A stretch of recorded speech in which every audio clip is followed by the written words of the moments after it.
So I had a bit of a crisis today, which made me super stressed out this morning. I've shared with you that I'm working on a website that will have kind of a 3D animation on it. And I've promised the client that I will send them the kind of final animation and rendering today. And so just over the weekend, Yambo, the 3D artist, sent me the final renders. I think it looks super cool. I really like how this turned out. And I told myself over the weekend, okay, it's not a problem. I've built the website on Webflow and they have a great kind of video component. All I have to do is drag in the video that he sent me and boom, the website will look great. And so this morning, I didn't thought it would take more than a few minutes, and I've promised that I'll send them this morning. So I sat down to do this, drag in the video component, but the website didn't look very good, and it took me a while to understand why it happens. And turns out that Webflow actually compresses the video, and that's because they intended this component as kind of a background video where you probably have kind of an overlay on it, and it's kind of like, I don't know, a vibe in a video, and it doesn't really matter if it's like super sharp or it's like a little bit of pixelated. I guess what they were aiming for is that your website will load up super fast, and so they were kind of compressing your video. But since kind of the video and the render is kind of the main image on my website, I needed to look super sharp, and I couldn't find a way to do this. So I got really stressed out, and all of a sudden I'm like on this for more than an hour, not sure if I'm gonna actually send them this website today because I have to leave for a meeting in a couple of minutes. And so I already wrote down to the support, like, guys, what am I gonna do? And then I looked up in the forum, which is great. There's always almost an answer for everything in the Webflow forum, and I figured out that some people had this issue already, and they figured out that if you want to have like a super high resolution, great looking video, you should probably use your own video and host it somewhere, and then they put the code and you can use a custom code for this.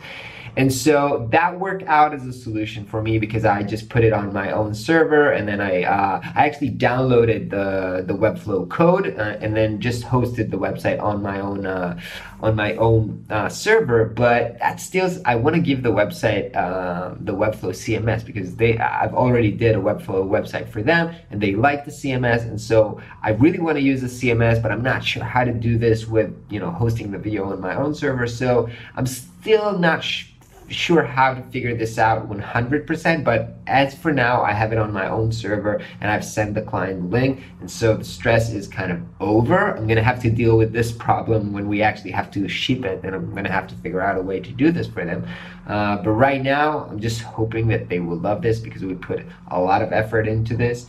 Hope they'll be back with an answer today. All right, I'm heading out to meet Ayal, my partner, see how he's doing after his bike accident, and see if we can get to working on Prospero at last.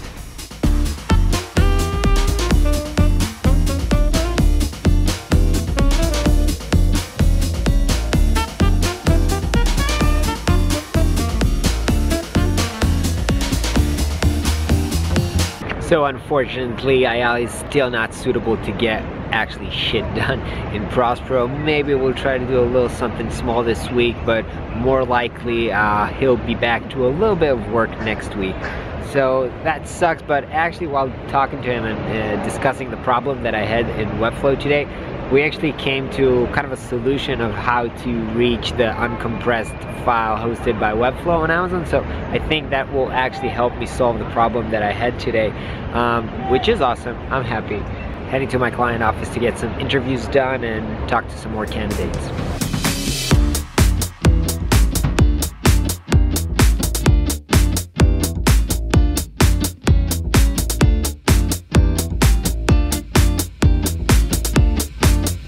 Alright, finally it did work. The hack that I thought about with Ayal during lunch worked, and I managed to present the video kind of high quality on Webflow, which I'm super happy about. Obviously, the reason that I want to keep it in Webflow and not host it on my own website is because I want to enable my client to edit their website with the Webflow CMS.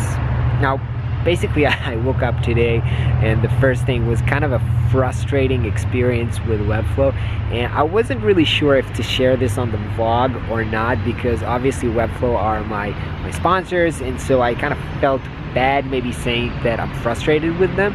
But then I thought that, you know, the best thing for you guys and for me and for Webflow is if I'm super honest about my experience with them, and even if I show that when I am frustrated with them, it kind of makes when I rave about them much more authentic. And in general, you know, I think that what Webflow are trying to do is kind of simplify things, and so in 90% of the time it makes my workflow like 10 times faster. And now this case was one of those like 10% of the time where I actually have to do it by hand with custom code, and so basically it was a bit slower. So instead of like 10 times faster, it was like 9 times faster. I would still rather do it on Webflow rather than do everything by head custom code by myself. And so overall, it's still a good experience, and I'm happy. Just hope the client will like it now. Hope you guys have a great day, and I'll catch you tomorrow.